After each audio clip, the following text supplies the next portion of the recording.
بسم اللہ الرحمن الرحیم۔ السلام علیکم۔ چین کے بیجنگ شہر کے ایک 16 سالہ لڑکی کے ساتھ کسی نے زبردستی زنا کیا۔ مجرم زنا کرنے کے بعد بھاگ گیا اور کسی کو اس کی خبر تک نہ ہوئی کہ اس لڑکی کے ساتھ کس نے زنا کیا ہے۔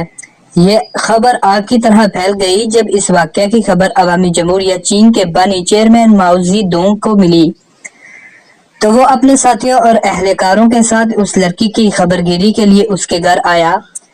چیئرمین ماؤ لڑکی کو پیار دیتے ہوئے کہا، بیٹی فکر مت کرو، میں آپ کو انصاف ضرور دلاؤں گا۔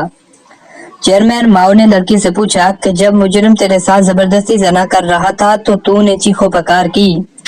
لڑکی نے جواب دیا، ہاں، میں نے لوگوں کو زور زور سے اپنی مدد کے لیے بلایا پر میری مدد کے لیے کوئی بھی نہ آیا۔ چیئرمین ماؤ نے کہا کہ اگر میں آپ کو کہوں کہ اسی زور کے ساتھ دوبارہ چیخو پکار کرو تو کیا تم کر سکتی ہو؟ لڑکی نے جواب دیا، جی ہاں۔ چیئرمین ماؤ نے اپنے اہلکاروں کو آدھا کلومیٹر کے فاصلے پر کھڑے ہونے کا حکم دیا۔ اس کے حکم کی تعمیل کی گئی۔ جب اہلکار آدھے کلومیٹر کے فاصلے پر جا کر کھڑے ہو گئے تو لڑکی کو حکم دیا گیا کہ اسی آواز کے ساتھ چیخو۔ لڑکی نے زور زور سے چیخنا شروع کر دیا۔ پھر چیئرمین ماؤ نے اپنے سب اہلکاروں کو بلایا اور پوچھا کہ کہاں تک اس لڑکی کی چیخ کی آواز سنائی دی گئی۔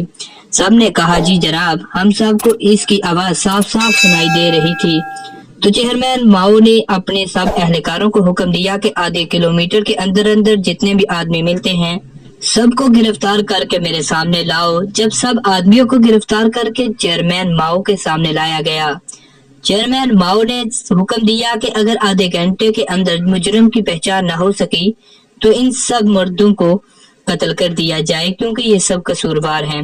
لڑکی زیادتی کے دوران چیخی ہوگی تو اس میں سے بہت سے لوگوں نے اس کی آواز سنی ہوگی۔ بس اس بات کو ابھی چند منٹ ہی گزرے تھے کہ انہی گرفتار شدہ آدمیوں نے اس آدمی کی نشاندہی کر دی جس نے اس لڑکی سے زیادتی کی تھی۔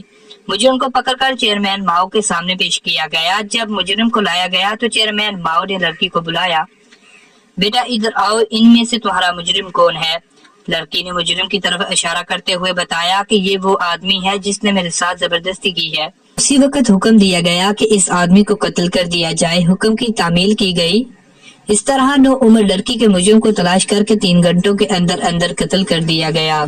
اس کو کہتے ہیں انصاف۔ یہی وجہ ہے کہ چین کو دنیا کی ترقی یافتہ ملکوں میں شمار کیا جاتا ہے۔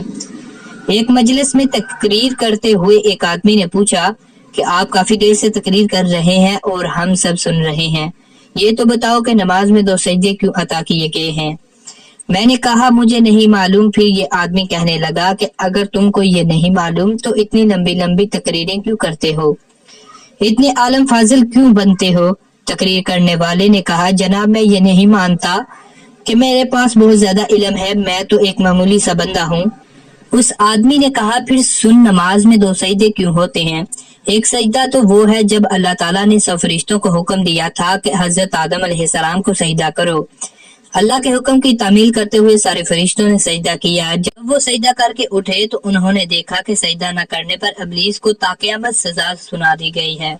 پھر فرشتوں نے ایک اور سجدہ شکرانہ ادا کیا کہ ہم اللہ تعالیٰ کی ناراضی حاصل کرنے والوں میں سے نہیں ہیں۔ تقریر کرنے والے نے کہا، جناب، آپ نے میرے علم میں اضافہ کر دیا، میں اس کی باریکی میں نہیں جاؤں گا۔